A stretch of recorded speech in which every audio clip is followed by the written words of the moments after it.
The famine is crushing Canaan. Crops have failed. Livestock are dying. Food is running out. And in his tent, an old man named Jacob hears something that gives him hope. There is grain in Egypt, so he makes a decision that will change everything. He calls his sons together and says, "I have heard there is grain in Egypt. Go down there and buy some for us, so that we may live and not die." 10 of Jacob's sons prepare for the journey.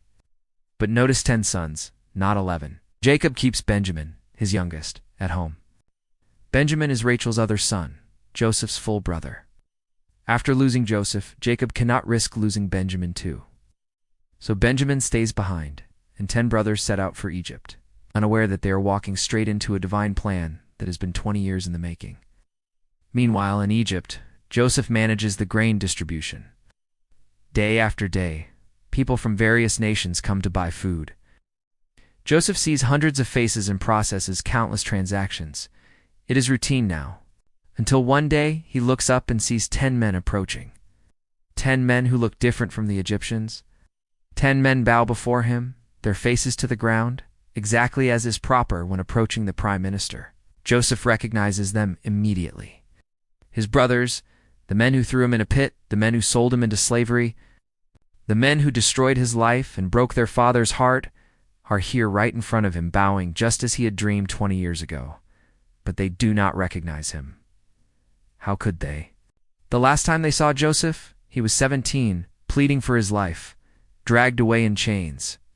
Now he is 37, dressed in Egyptian royal garments, speaking Egyptian through an interpreter, wielding absolute power. They are looking for a long-dead brother, not the second most powerful man in Egypt. Joseph's mind races. Damned. Every emotion floods back the betrayal, the pit, the sale, the years of slavery and prison. And now they are here, vulnerable and completely at his mercy. He could destroy them with a word, have them executed, reveal himself and watch their faces blanch in terror. But Joseph does something unexpected. He pretends to be harsh. "Where do you come from?" he demands through the interpreter, his voice cold. "From the land of Canaan," they reply respectfully. "To buy food, you are spies." Joseph accuses.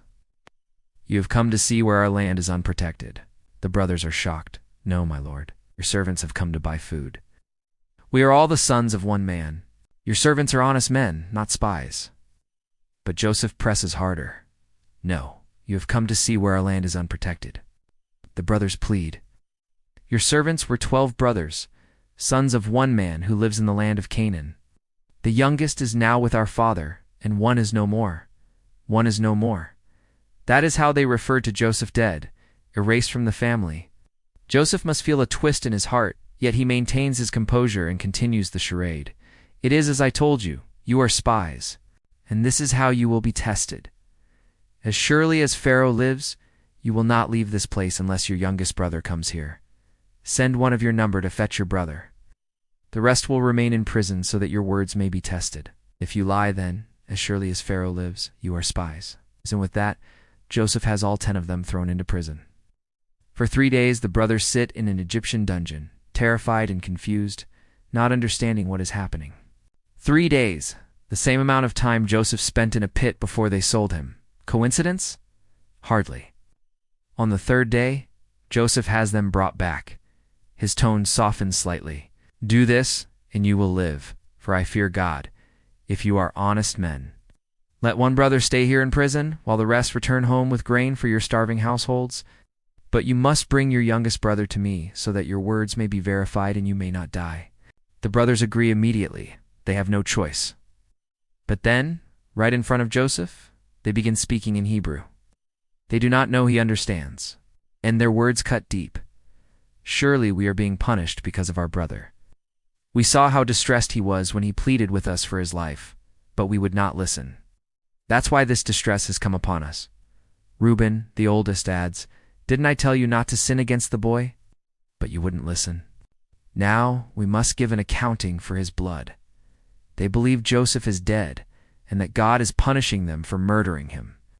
Their guilt pours out, unaware that the brother they thought dead is standing before them. Joseph turns away, unable to conceal the tears streaming down his face. These are the men who destroyed his life, and finally they show remorse. Yet he is not finished testing them. He must know if they have truly changed. He regains his composure and orders Simeon, seized and bound, to remain in prison as collateral while the others return home. Then Joseph instructs his servants to fill their sacks with grain, but secretly returns each man's silver unnoticed. The 9 brothers leave with their donkeys, and that night one opens his sack to feed a donkey and finds his silver atop the grain. "My silver has been returned," he exclaims. "Here it is in my sack." Their hearts sink. Not only are they suspected spies, but they appear to be thieves as well. What is this that God has done to us, they wonder. When they return home and report to Jacob, the old man is devastated. "You have deprived me of my children," he cries. "Joseph is no more, Simeon is no more, and now you want to take Benjamin. Everything is against me." Reuben tries to reassure him. "You may put both of my sons to death if I do not bring him back. Entrust him to my care, and I will return him to you." But Jacob refuses absolutely. "My son will not go down there with you. His brother is dead, and he is the only one left. If harm comes to him, you will bring my gray head to the grave in sorrow." Days pass, weeks, months, slowly. Inevitably, the famine continues. They need more grain. Jacob faces an impossible choice: watch his family starve or send Benjamin to Egypt. Judah steps forward, not Reuben this time, but Judah, the same who suggested selling Joseph years ago. "Send the boy with me," he says. "I will personally guarantee his safety. You may hold me accountable. If I do not bring him back, I bear the blame all my life." Finally, reluctantly, Jacob agrees. "If it must be, do this. Put some of the best products of the land in your bags. Take double the silver, and bring your brother also. May God Almighty grant you mercy before the man, so that he will release your other brother and Benjamin to you."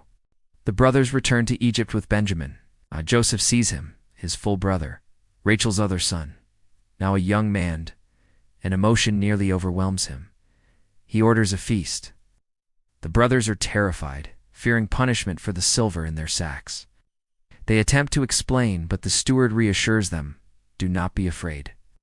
Your God, the God of your father, has given you treasure in your sacks. I received your silver."